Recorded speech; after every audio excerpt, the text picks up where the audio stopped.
Now, if Erling Haaland leaves for Manchester City as expected, is Harry Kane set for life at Spurs? Because with his contract expiring in 2024, and the biggest contender seemingly for his signature out of the race, now that they've gone for Haaland, do Tottenham need to rush into offering Kane any new deal? Well, he's 29, isn't he, this year? And the question could be, is how has Harry put himself in the way of an opportunity? He's sort of in the Alan Shearer territory of playing for a club that he supports, but a club that may not actually provide him with anything worthwhile to remember besides memories of playing for the fans that he adores.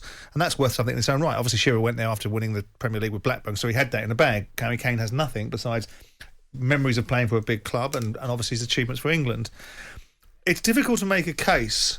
I mean, he signed a contract in 2018 that took him up to before 2018, 2017 took him up to 2022, which he extended in 2018. So he put himself in a way of this particular conundrum, which is Tottenham not having to sell him for anything one single pound less than they want for him, which was the challenge last year, that they didn't want to sell him, and the only way they were going to sell him was if they got every single last inch of opportunity, all of it, without one single, cent being missed. I do think that his time for a move to a big club or a club that's going to win the Premier League is probably gone. I didn't think it was going to happen last year. I didn't think the people that were involved in the deal were going to deliver the deal for him. I didn't think his method of operation vaguely resembled a transaction of this size in football terms. If they were going to try and get £150 million for Harry Kane, it wasn't going to be him walking around a golf course telling Gary Neville about how he was going to do it or getting his younger brother to negotiate on his behalf. It was going to be having a divisive little reptile like Mino Raiola representing him and finding a mechanism and a lever to get him out of that football club and actually put Daniel Levy into a cleft position rather than the other way around. Raiola and he didn't have anything to do with this. Well, no, because he will lever people out of football clubs. He doesn't have any compunction to remember the fact that there's someone that's paid him a lot of money, and perhaps he should have a degree of respect for the money that's been paid to him when Paul Pogba was brought to Man United. So what I'm saying is I'm bringing Raiola into the conversation because it was a Raiola-esque... Because you don't like agents. Well, no, I don't. I don't like agents, and I don't like players that don't pay their agents, which is all of you, right? But what I'm saying is, in order to get a deal done, Harry Kane would have had to have changed tack, which I never would have wanted him to do. Yeah, but if you're Daniel Levy, Simon, you don't want Harry Kane to leave for free. That's for sure. Well, so you want to try and tie him down. Again, so you look at it now and say, what is your options? He's 29 years of age. Who's going to buy him? Well, they've just bought Romelu Lukaku at a similar age for £100 million. So there is an argument to say that someone out there could buy him. But who it would be, I don't know. Whether Tottenham would be prepared to sell Kane to Chelsea, whether he'd want to go to Chelsea if they move Lukaku on, I think is doubtful.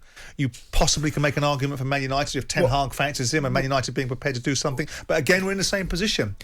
If Antonio Conte turns round, he's got 2 years left to go in his contract, and says to Daniel Levy, I don't want to sell Harry Kane, end of discussion, then Daniel Levy will have a conundrum on his hands because, as you rightly say, the moment this next season starts, the bottle will now turn around and say you're moving towards 18 months left on your contract. And I don't think Tottenham need to do anything just yet.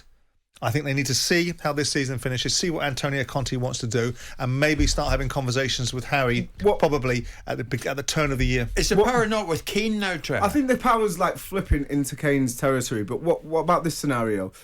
If it gets to this season, the end of this season, and like you just said, this scenario, Antonio Conte's staying. He's been given assurances from Daniel Levy. He's going to stay for the year. When does this become Simon Jordan's business roundup, Simon Jordan's business debate? He wants Harry Kane to stay. Trevor's joined in. It gets to the final year. Is Harry Kane not well within his rights to say, you know what?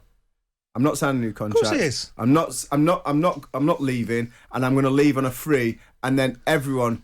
Of course, could go in for him. Of course he is. He's well within his rights because he's done his contract. Because then he still could do Manchester United, then he could still do Chelsea, then he's still only 31 years old. So I think the club are under pressure now, as in Tottenham Hotspur. They need to make a decision now. At the end of this season, they either sell him or they entice him and offer him enough to stay for I don't think they contract. sell him. I don't think they sell him, but I think Trevor's probably a more succinct observation than what I said. I think he's probably right. I think if Tottenham are going to protect the asset, don't forget Harry Kane's on there from a financial point of view, a profitability point of view, which is Daniel's main driver.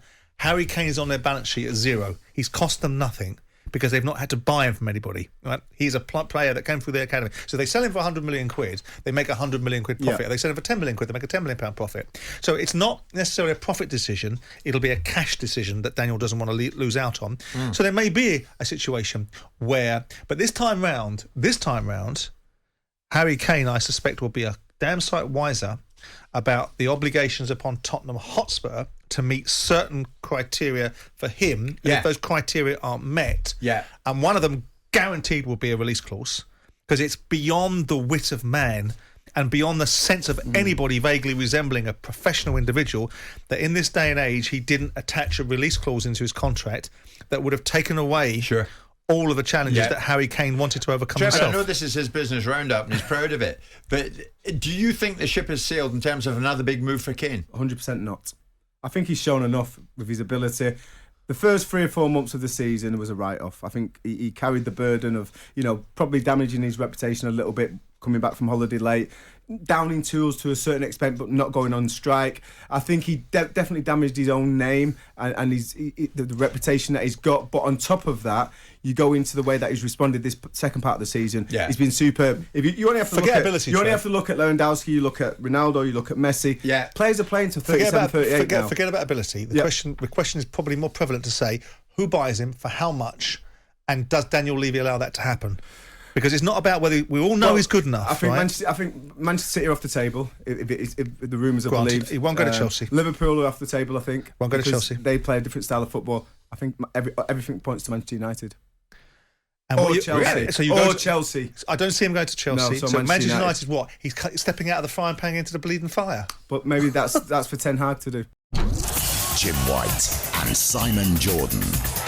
Monday to Friday mornings from 10 on AM, on DAB, via the talkSPORT app and on your smart speaker. talkSPORT.